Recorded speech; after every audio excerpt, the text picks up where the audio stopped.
Welcome back, you guys. We're here for part 2 of self-care during social isolation.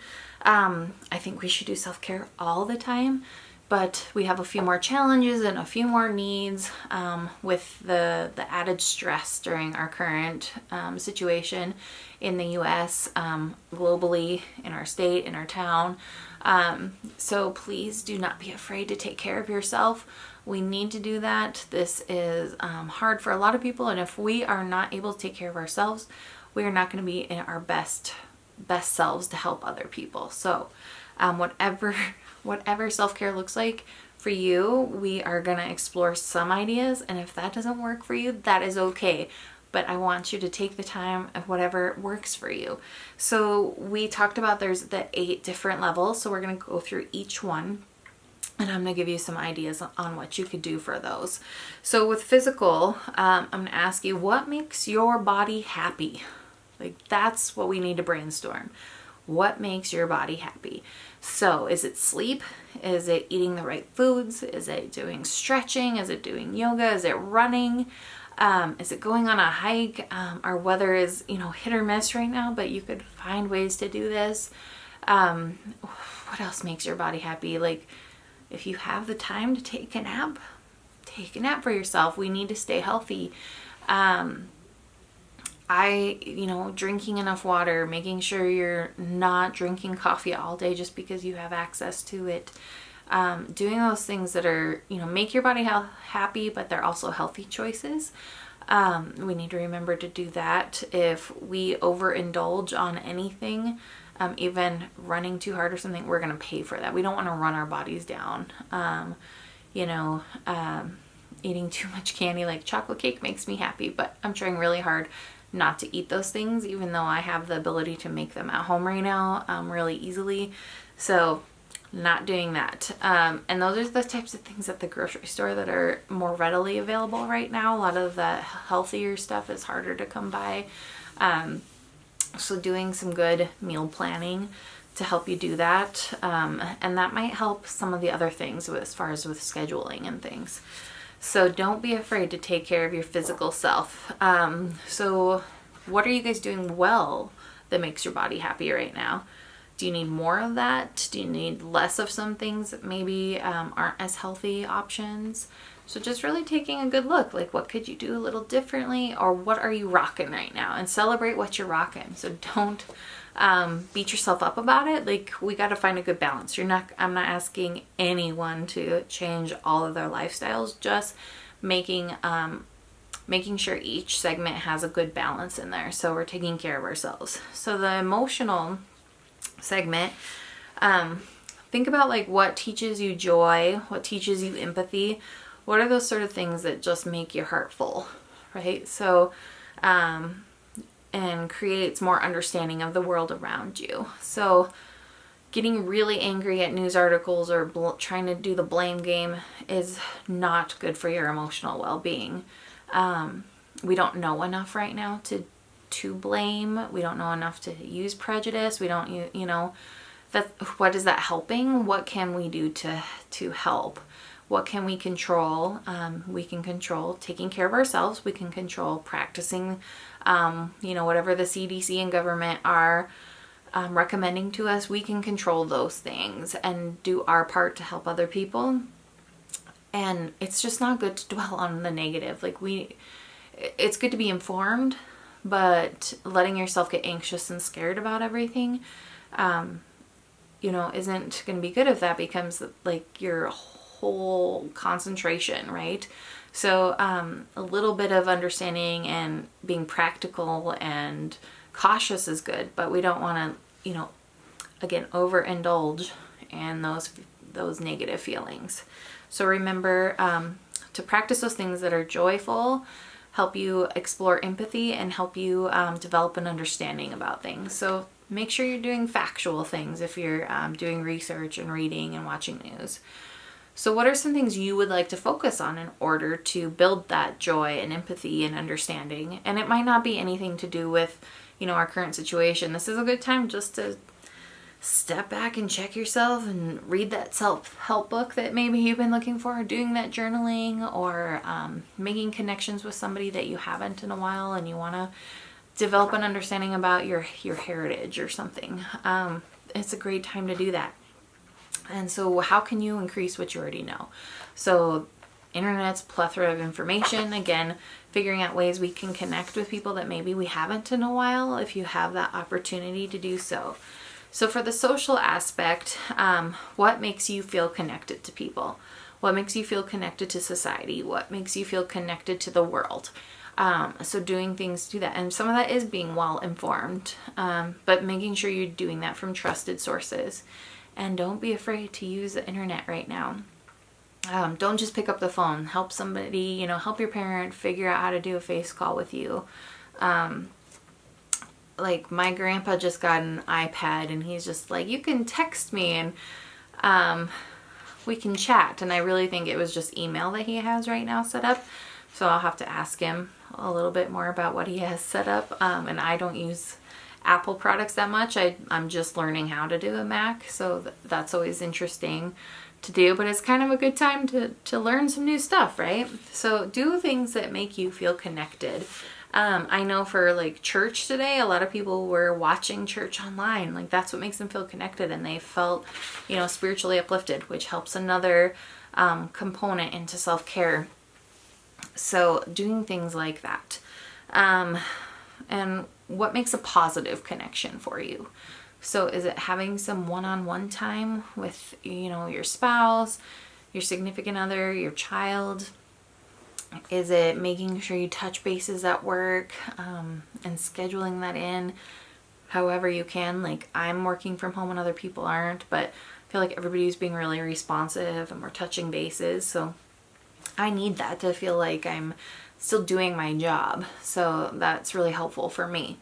As far as space goes, so what makes you feel safe in your space? So I'm a nester, and my home office is more like a storage room / my craft room / now recording. So I have to keep rearranging. It's also like my teaching center to pull all the stuff out to create activities for my son. So it keeps getting really messy, which is really hard for me to work. So I keep reorganizing it. And like I was unboxing all of this camera equipment and I had stuff everywhere. So learning that so I can have good time management, so that I can be productive in my workspace.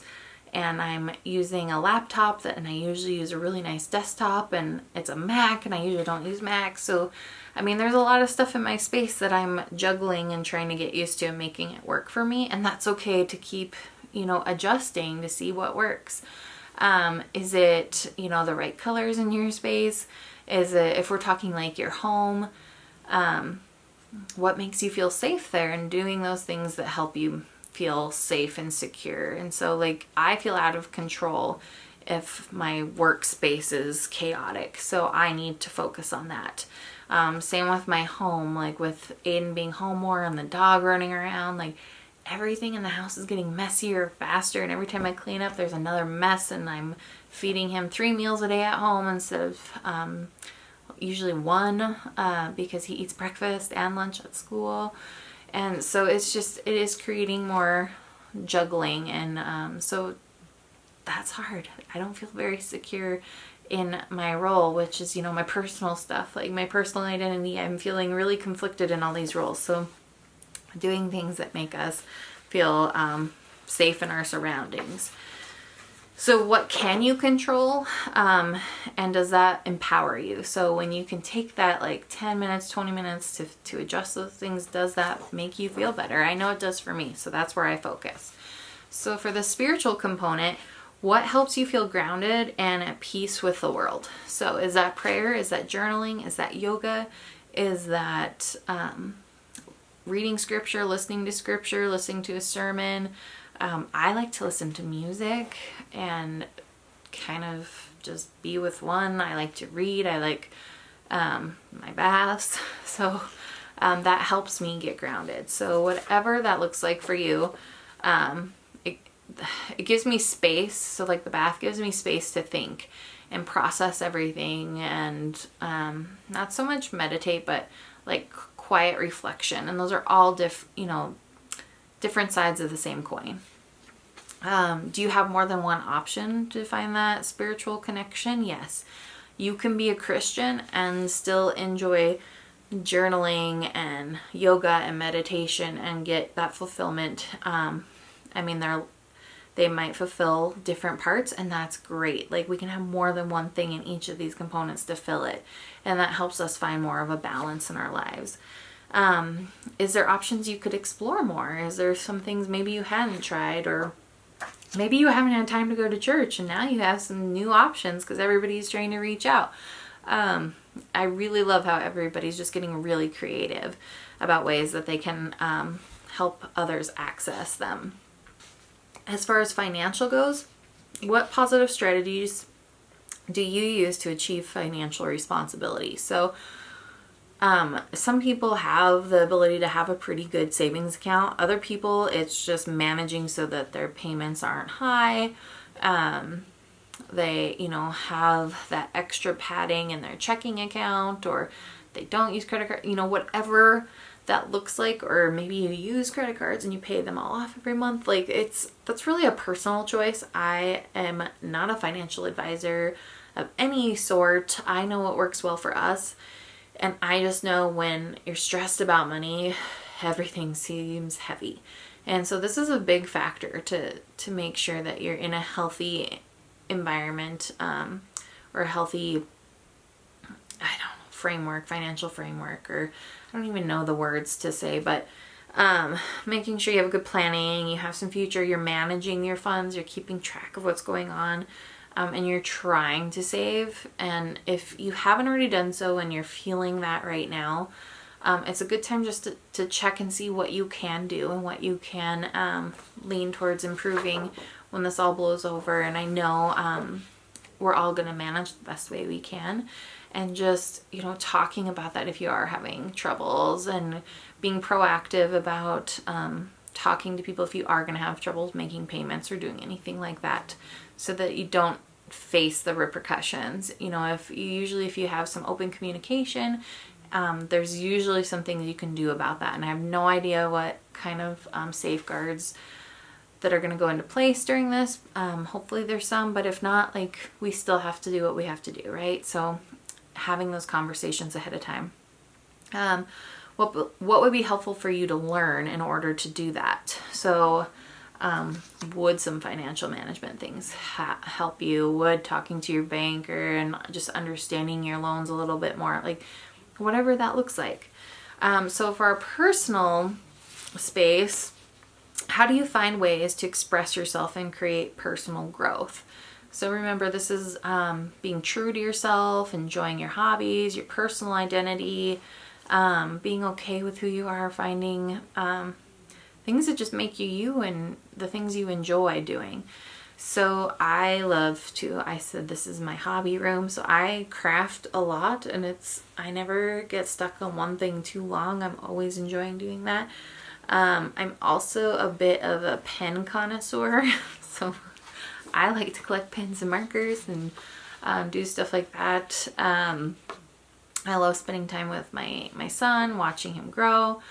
I like just having some one-on-one time with my husband, I like being able to do my work when I can. I like all the things that make me me, and I want to do them all well, so I like taking the time to do them.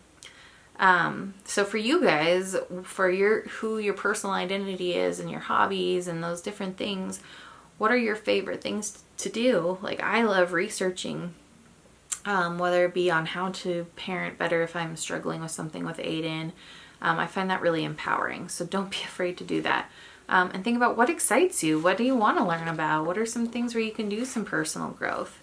And with that, as well as professional. So we're going to go into the work component. So don't be afraid. What makes work rewarding and a positive experience? So don't be afraid to focus on that a little bit. And take the time to think, how can you create more of that for yourself? So this is a good time where we're doing a lot of distance work. Maybe you can take some online professional development courses. So be thinking about that. So I'm gonna come